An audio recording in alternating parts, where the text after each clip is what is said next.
Hi everyone, in this video I will talk about the substitution method.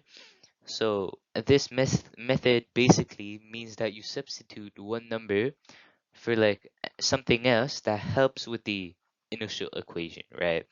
It's a bit complicated maybe, but I'll explain it further in the video. So first, let's take a look at question number 1. Calculate 1 plus 1 half plus 1 over 4 plus 1 over 8 plus 1 over 16 plus 1 over 32, 1 over 64, 128, blah, blah, blah. Now, if you assume a equals 1 plus 1 over 2 plus 1 over 4, so on until 1 over 512, then 2a equals 2 times this, which gives us 2 plus 1 plus 1 over 2 plus 1 over 4. So everything is multiplied by 2, except for the 1 over 512, which like got removed here, and here we added the 2. So like everything got multiplied by 2 really.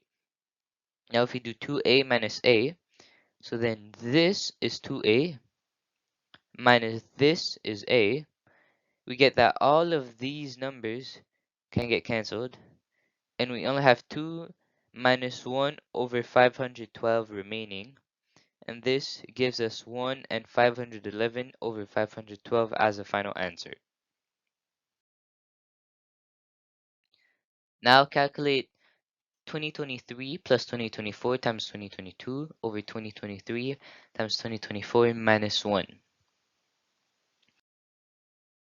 The key to this question would be to replace 2022 with 2023 minus 1.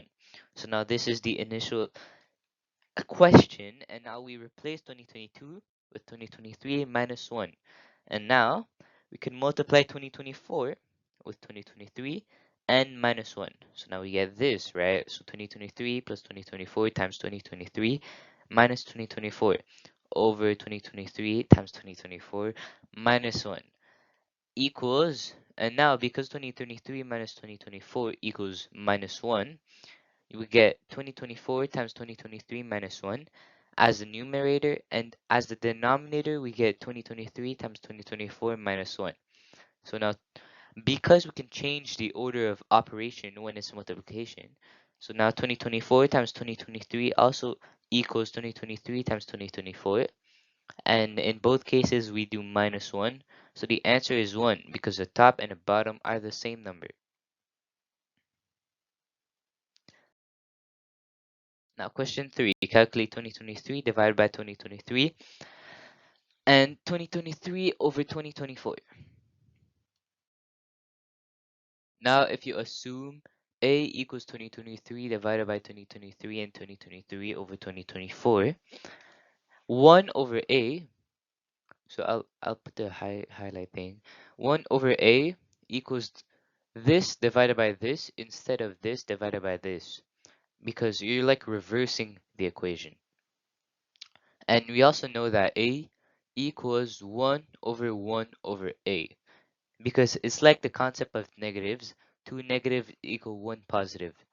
So now this is equal to a, so we can get 1 divided by this divided by 2023 gives us 1 divided by 1 and 1 over 2024, right? Because 2023 divided by 2023 equals 1, and here 2023 divided by 2023 also gives us 1.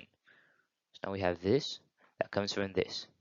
Now 1 divided by 1 and 1 over 2024 gives us 2024 over 2025.